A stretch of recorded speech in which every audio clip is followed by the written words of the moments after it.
Bom dia para quem é do dia, boa noite para quem é da noite. Hoje nós estamos com o Rafael da Velaplast, que vai falar de um assunto voltado à área de sopro, que é qualidade. E tratar de qualidade nem sempre é fácil, né? Principalmente em segmentos como o sopro, que é bem complexo de tratar. E ele vai explicar um pouquinho, ele vai se apresentar e vai tratar um pouquinho desse assunto que é muito interessante e para quem é da área vai agregar muito. Então fique com a gente até o final, inscreva e vamos para frente. Bom, gostaria de me apresentar inicialmente, né? Meu nome é Rafael, a turma aí me chama de Topete, por causa desse cabelão aqui. E eu tô na Velaplast há 7 anos, mas eu me considero um novato ainda pelos profissionais que estão à minha volta, né? Eu trabalho lá com pessoas de 25 anos de experiência, 30 anos de experiência. A minha formação, eu sou engenheiro mecatrônico, fiz aí 2 MBAs ao longo da experiência aí, fiz um de gestão industrial, fiz um de gestão empresarial, e agora estamos finalizando, na verdade, uma pós-graduação em engenharia de polímeros. Mas como você falou, a qualidade, quando você está falando aí de extrusão sopro, não é nada simples, não é algo simples de fato. Rafael, conta pra gente aí o dia a dia, como é que é controlar produtos plásticos, quais são as dificuldades que a gente tem no mercado, o que a gente pode aprimorar, o que vocês usam aí de expertises nessa área. Bom, então, quando você está falando de embalagens plásticas, Eliane, realmente falando de controle de processo, você tem que ter um cuidado em fazer uma boa seleção, eu posso dizer assim, do que você vai controlar em produto. E é importante também você ter uma boa seleção das variáveis que você vai controlar em processo. Com certeza. Né? Então, assim, o esperado, né, e o desejo é que você faça um controle de fato de variáveis de processo. Mas, na extrusão sopro, isso é um pouco mais complexo, porque geralmente você não tem, no próprio equipamento, você não tem muitos recursos, né, para capturar essas variáveis.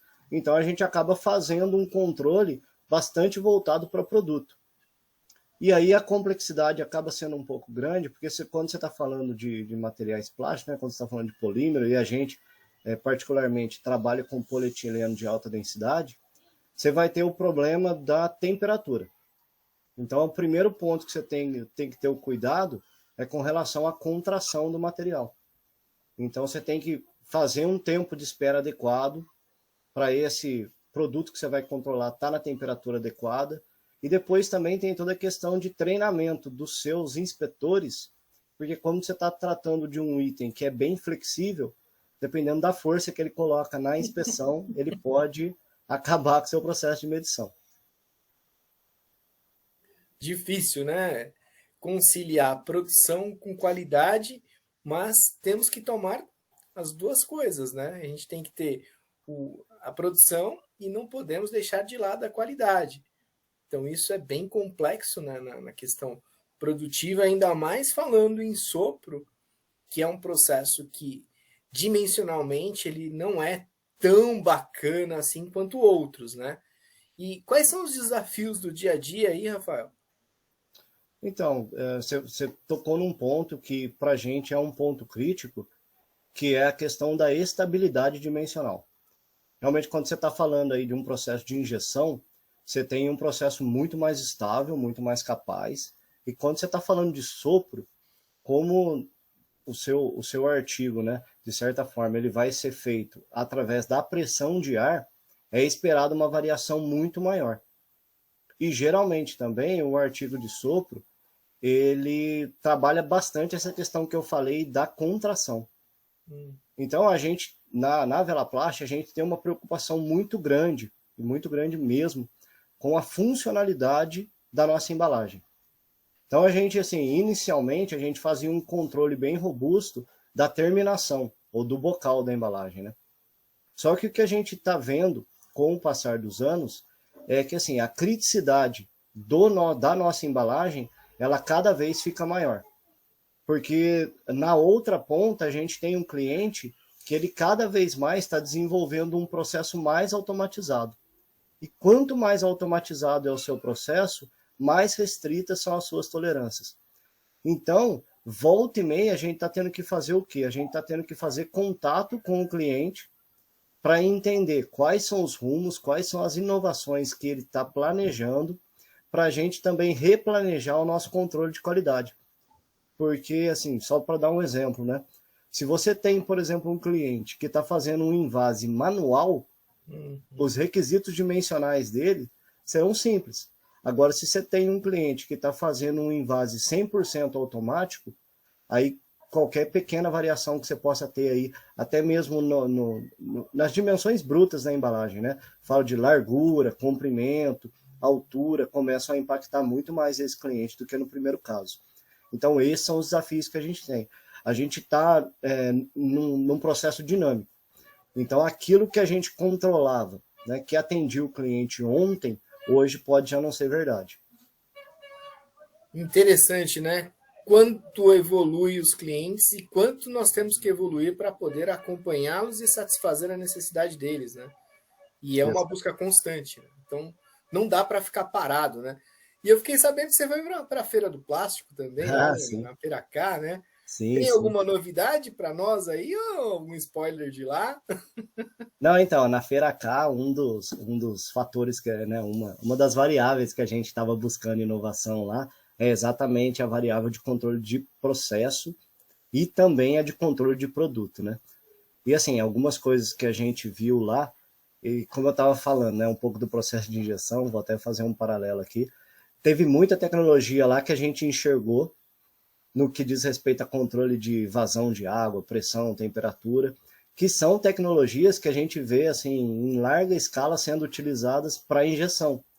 Porém, quando a gente vai questionar na questão da extrusão sopro, essa tecnologia ainda não está sendo usada. Então, a gente estava tentando fazer essa ponte, né? Trazer esses fornecedores de tecnologia de controle de água, de controle de pressão para o sopro, e também observando alguma coisa no que diz respeito a controle de produto. Então, a gente até dando um spoiler aí da feira, a gente viu lá um sistema de controle de qualidade muito interessante, onde assim, ele estava basicamente fazendo o controle que a gente faz hoje nas nossas embalagens, mas utilizando um robô para fazer isso. Então, assim, foi algo que nos chamou a atenção, sabe? Cada vez mais essa parte de mecanização, ela acaba virando, né, a chave, né? E essa mecanização não é só uma simples mecanização, é uma estrutura toda montada, né, de dados e fatos que vão ser incorporados ao sistema Fabril, né? Então, isso mundialmente está acontecendo e mais cedo ou mais tarde isso vai chegar para a gente e essa conta já está chegando, né, Rafael? Exatamente, exatamente. O que a gente tem visto, assim, as tecnologias que a gente encontrou nas sopradoras que estavam expostas, você vê que há uma uniformização, né, nas tecnologias. Então, por exemplo, a gente viu uma tecnologia lá que nos chamou bastante atenção de controle do Parison. E em todas as máquinas que estavam expostas, você via a mesma tecnologia sendo apresentada. E como você falou também, né? A indústria 4.0, não tem dúvida que ela chegou para ficar, né? E todas as máquinas, e chamou a atenção na questão da extrusão sopro, todas as máquinas com muito apelo à indústria 4.0. Então, assim, do próprio painel da máquina ali, você consegue ter controle, inclusive, dos periféricos da máquina. Isso foi um negócio que eu achei interessante. E, assim, eu acho um ponto que também é tendência, todas as máquinas, eles buscando a redução, tanto do consumo de energia, Uhum, quanto da redução do espaço ocupado, né? uhum, Isso também, se você for pensar, diz respeito à qualidade, né? Porque com qualidade, a certeza. gente visa também sustentabilidade. Então, quando você está falando em sustentabilidade, se você tiver um equipamento que é mais sustentável, claro que você vai estar caminhando aí rumo da manutenção do seu negócio, né? Que é algo que todo mundo busca. Muito bom. A gente percebe que essas métricas que eram todas manuais antigamente, né? Coleta de dados, tendências estatísticas. Tudo isso hoje é muito feito pelo equipamento, né? E de uma maneira muito boa, que é uma maneira preventiva. Antes do equipamento, teoricamente, dar problema, né? Ou o seu produto ter problema, ele vai te alertando, ele vai sinalizando, mas tudo isso necessita de uma métrica operacional também, né? Não adianta somente o equipamento evoluir se a pessoa que está do outro lado do equipamento também não evoluir.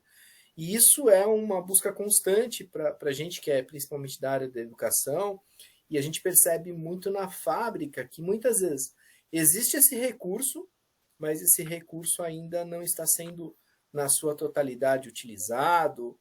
E o que você percebe dessa tendência, Rafael? Precisa realmente de ter uma interação homem-máquina mais assertiva, ou você acha que essa tecnologia que chega vai estar pronta para o operador? Ziliane, eu acredito que a gente precisa, de fato, se atualizar. A gente precisa estudar mais, a gente precisa buscar mais formação, porque muito dos recursos que o próprio equipamento tem, mesmo o equipamento que ainda não apresenta o 4.0, tem muito recurso que a gente não está sabendo empregar, sabe? Então eu acho que assim, integrar um pouco mais os equipamentos, tornar disponível as informações que o equipamento traz no painel de máquina, tentar integrar essas informações a um sistema, né, um ERP da fábrica. Eu acho que isso é importante. Isso eu penso também assim, treinamento dos nossos colaboradores. A indústria 4.0 ela é muito interessante, sem dúvida, né? E é uma onda que assim, ou você surfa, né? Não tem jeito de você escolher ser uma indústria 2.0 num mundo de indústria 4.0. Então, mas eu sempre penso nisso. É muito interessante você ver, né, um sistema automatizado onde um robô está fazendo praticamente tudo que poderia ser feito por um ser humano. Mas a gente tem que pensar também assim, e o que nós vamos fazer com os nossos colaboradores, né? Que treinamento que a gente tem que dar para que eles absorvam essa tecnologia e também sejam absorvidos pelo mercado. Porque a gente simplesmente não pode embarcar uma tecnologia na máquina, né, e simplesmente deixar o nosso colaborador desprovido. Ou como você falou, né, incorporar essa tecnologia e essa tecnologia cair em desuso por falta de know-how. Então a gente tem que ter esse cuidado, a gente tem que evoluir nos dois campos, né? Treinamento, formação e aquisição de tecnologia. Só uma via não vai funcionar. Não vai. Sem dúvida nenhuma, Rafael, acho que a nossa conversa foi muito interessante no que tange a questão de qualidade, dados de processo, um pouquinho das particularidades do sopro, que é uma área bastante assim crítica na questão de qualidade, até por conta até da métrica de trabalho, né? A instrumentação da máquina, ela não te permite, né, tantos recursos quanto outros processos, mas sem dúvida alguma já é uma evolução tecnológica. Eu sei que vocês lá trabalham com equipamentos com mais de uma camada, enfim. Vocês estão vamos dizer assim, num ápice diferenciado aí na questão de mercado, e foi muito boa a contribuição aí. Espero que todos tenham gostado. Se você quiser fazer algumas considerações, a gente pode encerrar por aqui. Eu só gostaria de agradecer também, né, pelo convite. Imagina. E deixar à disposição aí meu contato. Eu acredito que vai estar aí no vídeo, né? Então as pessoas que tiverem ainda alguma dúvida, que quiserem trocar alguma informação, eu estou à disposição. Mas agradeço também e me despeço desde já de todos aí que venham assistir esse vídeo. Obrigado então, pessoal. Espero que aproveitem, tirem suas dúvidas. Estamos aqui dispostos a respondê-las. E muito obrigado. Até já. Até mais. Até mais.